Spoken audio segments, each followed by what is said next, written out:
अगर आप मैट्रिक में हैं तो आपके मन में ये ख्याल जरूर कभी ना कभी आया होगा कि मैट्रिक में टॉपर बनने के लिए हमें कितना घंटा पढ़ना चाहिए। जो बच्चे इंटरमीडिएट में होते हैं यानी कि इंटर में होते हैं वो सोचते हैं कि इंटर में टॉपर बनने के लिए कितना पढ़ना चाहिए। जो बच्चे कंपटीशन का तैयारी करते हैं उनका पढ़ने का रूटीन, पढ़ने का टाइम टेबल, पढ़ने का घंटा अलग होता है। जो यूपीएससी का तैयारी कर रहे हैं उनका अलग होता है, सबका अपना अलग अलग होता है। आप लोग अक्सर सुने होंगे यूपीएससी में टॉप कैसे किया भाई, तो 24 घंटा में 20 घंटा पढ़ते थे, 24 घंटा में 18 घंटा पढ़ते थे। लेकिन क्या मैट्रिक परीक्षा के लिए भी हमें 18 घंटा पढ़ने की जरूरत है? क्या मैट्रिक इंटर परीक्षा के लिए भी, बोर्ड परीक्षा के लिए क्या हमें 15-18 घंटा पढ़ने की जरूरत है? हम इसका सीधे सीधे जवाब देंगे बिल्कुल नहीं। तो मैक्सिमम कितना घंटा पढ़ना चाहिए?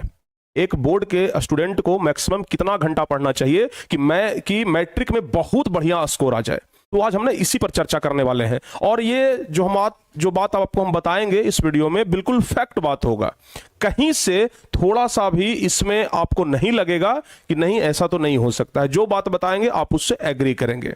तो बच्चों एक बात ना आप हमेशा ध्यान रखिएगा, एक बात आप हमेशा ध्यान रखिएगा कि मैट्रिक वाले बच्चे, क्योंकि उनका मैट्रिक का जो एग्जाम होता है वो सबसे पहला बोर्ड एग्जाम होता है, ठीक है ना। इसके बाद तो आप इंटर देते हैं, लेकिन इंटर में जब परीक्षा देते हैं तो ज्यादा तकलीफें नहीं होती है क्योंकि मैट्रिक का अनुभव आपको वहां पर मिला हुआ रहता है। लेकिन एक मैट्रिक के बच्चों की हम बात करते हैं। मैट्रिक में मुख्य रूप से आपको सब्जेक्ट कितना पढ़ना है? साइंस में 3 सब्जेक्ट, फिजिक्स, केमिस्ट्री, बायोलॉजी। उसके बाद सोशल साइंस में हिस्ट्री, सिविक्स, ज्योग्राफी, इकोनॉमिक्स। तो 4 और 3 7 सब्जेक्ट हो गया। एक सब्जेक्ट हिंदी 8 सब्जेक्ट हो गया। उसके बाद एक सब्जेक्ट संस्कृत 9 सब्जेक्ट हो गया। और फिर इंग्लिश 10 सब्जेक्ट। यानी कि अगर आप 10वीं क्लास का परीक्षा दे रहे हैं, आप लोग सुनिएगा जरा ध्यान से, अगर आप 10th क्लास का परीक्षा दे रहे हैं, अगर आप 10th क्लास का परीक्षा दे रहे हैं तो आपको 10 सब्जेक्ट पढ़ना पड़ेगा। आपको 10 सब्जेक्ट पढ़ना पड़ेगा, ठीक है ना। और 10 सब्जेक्ट पढ़िएगा तब जाकर के ज्यादा नंबर आएगा। तो भाई इस 10 सब्जेक्ट को कितना टाइम दिया जाए? इस 10 सब्जेक्ट को कितना टाइम दिया जाए? देखिए अगर बात करते हैं, चाहे आप हमारे पास पढ़ते हो या फिर कहीं पर भी पढ़ते हो, अगर आप हमारे पास पढ़ते हैं फिर भी टॉपर बैच में आपको पता है प्यारे बच्चों कि कम से कम हम 4-5 घंटा क्लास लेते हैं, ठीक है ना। जो भी बच्चे हमारे साथ जुड़े हुए हैं इस टॉपर बैच में, उनको इतना तो पता है कि कम से कम हम 4 से 5 घंटा क्लास लेते हैं, ठीक है ना।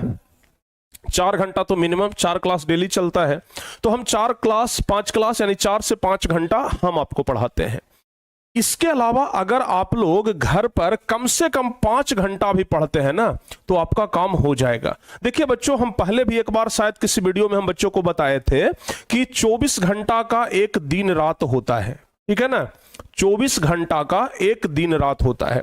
आप लोग इसको ना इस तरीके से डिवाइड करिए, इस 24 घंटा को आप लोग ऐसे डिवाइड करिए। देखिए ये हो गया 24 आवर, ठीक है। 24 आवर को आप 3 भागों में डिवाइड कर दीजिए, 8 आवर और इधर प्यारे बच्चों 8 आवर। आप लोग को लगेगा ना कि भाई हमारे पास तो खेलने के लिए भी पर्याप्त समय है, पढ़ने के लिए भी पर्याप्त समय है और सोने के लिए भी पर्याप्त समय है, ठीक है। हम आपको कहते हैं कि आप मैक्सिमम कितना देर सो सकते हैं। पहले हम सोने की बात करते हैं, पहले हम पढ़ने की बात नहीं करते हैं, ठीक है ना, क्योंकि नींद सबका प्यारा होता है। तो भाई हम सबसे पहले सोने की बात कर लेते हैं। आप कितना देर तक मैक्सिमम सोएंगे? 8 घंटा। इससे अगर ज्यादा सो रहे हैं तो आप राक्षस हैं, समझ गए ना। इससे आप अगर ज्यादा सो रहे हैं तो आप राक्षस हैं, फिर तो कुंभकर्ण के भाई में दर्जा आपका हो जाएगा, समझ गए। तो बाबू सबसे पहली चीज तो यह है कि आप 8 घंटा से ज्यादा नहीं सोएंगे। कुछ बच्चे कहेंगे कि सर हम 12 घंटा सोएंगे। चलो आपको एक कैलकुलेशन बताते हैं। आप 12 घंटा सोएंगे ना, एक व्यक्ति का औसत उम्र जो होता है वो 60 साल होता है। 60 साल हम मान के चलते हैं, चलो 80 मान लेते हैं। 80 साल तक एक आदमी जीता है। अगर आप 12 घंटा सोएंगे ना, मतलब आप अपने पूरे जीवन का 40 साल सिर्फ सो करके खत्म कर दिए। जो काम करना है, जो डेवलप करना है वो 40 साल में ही करिए। उस 40 साल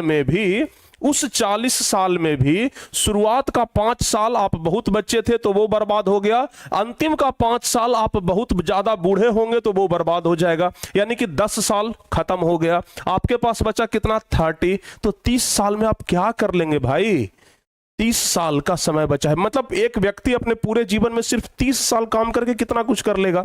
तो इसलिए कहते हैं कि 8 घंटा, ऐसे तो एक व्यक्ति को 6 घंटा ही सोना चाहिए, 6 घंटा डॉक्टर भी कहते हैं कि 6 घंटा पर्याप्त समय है, लेकिन अगर आप 8 घंटा भी सोते हैं तो पर्याप्त है, ठीक है ना। तो चलो हम 8 घंटा अलग कर लेते हैं सोने के लिए। 8 घंटा हो गया सोने के लिए, ठीक है। अब आपके पास कितना समय बचा है बाबू? 8 दूनी 16 घंटा, ठीक है ना। 8 दूनी 16 घंटा। हम ये कहते हैं कि इस 8 घंटा को आप पूरा रख लीजिए पढ़ने के लिए, ठीक है ना। इस 8 घंटा को पूरा रख लीजिए पढ़ने के लिए, ओके। अब बच गया ये वाला 8 घंटा। इस वाले 8 घंटे में हम 2 घंटा रख लेते हैं खाने के लिए, नहाने के लिए, फ्रेश होने के लिए, ठीक है। तो इसमें से हम प्यारे बच्चों सबसे पहले 2 घंटा माइनस करते हैं, खत्म हो गया। अब उसके बाद 2-3 घंटा हम खेलने के लिए, 3 घंटा हम खेलने के लिए भी रख लेते हैं। चलो भाई, 1 आध घंटा और आप इधर उधर अपने दोस्तों के साथ समय बिताएंगे। 3 2 5 1 6 घंटा, फिर भी कम से कम इसमें से ना 2 घंटा का टाइम आपका बच गया। इस 2 घंटा को आप इधर ला करके कैलकुलेट कर दीजिए, तो 8 घंटा और 2 घंटा, यानी कि डेली आप 10 सब्जेक्ट के लिए अगर 10 घंटा पढ़ रहे हैं ना, तो भाई मेरे आप बहुत कुछ कर सकते हैं जिंदगी में, बहुत कुछ कर सकते हैं, समझ गए। और हाँ, एक बात और ध्यान रखिएगा, अगर मान लिया जाए कि हम किसी चीज को 5 घंटा में पढ़ करके याद कर ले रहे हैं, तो ये कोई जरूरी नहीं है कि आप भी उस चीज को 5 घंटा में याद कर लेंगे, क्योंकि सबका मेमोरी पावर एक जैसा नहीं होता है, सबके शरीर में ताकत एक जैसा नहीं होता है, मेमोरी पावर एक जैसा नहीं होता है। हो सकता है कि हम जिस चीज को 5 घंटा में याद कर रहे हैं, उस चीज को आप याद करने में 10 घंटा लगा दीजिए, तो मेमोरी पावर हमसे दुगना समय ले रहा है। तो ये इस बात पर भी निर्भर करता है कि आप कितना देर पढ़ते हैं तो कितना समझ में आता है। तो आप पढ़ाई का घंटा खुद सिलेक्ट कर सकते हैं, लेकिन एक एवरेज की अगर बात किया जाए तो टोटली जो क्लास चलता है उसको साथ लेकर के कम से कम 10-12 घंटे तो पढ़ने ही चाहिए, कम से कम 10 घंटा, जिसमें 4 घंटा 5 घंटा आपका क्लास चलता है, 4-5 घंटा घर पर सेल्फ स्टडी कर लीजिए, जिसमें 2-2.5 घंटा सुबह पढ़ लीजिए, 2-2.5 घंटा शाम में पढ़ लीजिए। उतना में ही आपका काम हो जाएगा, उतना में आप टॉपर तक पहुंच जाएंगे। आपको कहीं इधर उधर जाने की जरूरत नहीं है, कहीं इधर उधर आपको ज्यादा हाथ पांव चलाने की जरूरत नहीं है, इतना में आराम से हो जाएगा। तो उम्मीद है कि आप लोगों को एक आइडिया लगा होगा कि हम किस तरीके से अपने डे को डिवाइड कर सकते हैं।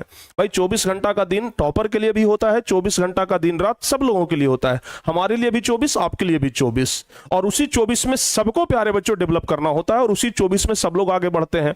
तो 24 घंटा का समय पर्याप्त है, समझ गए ना।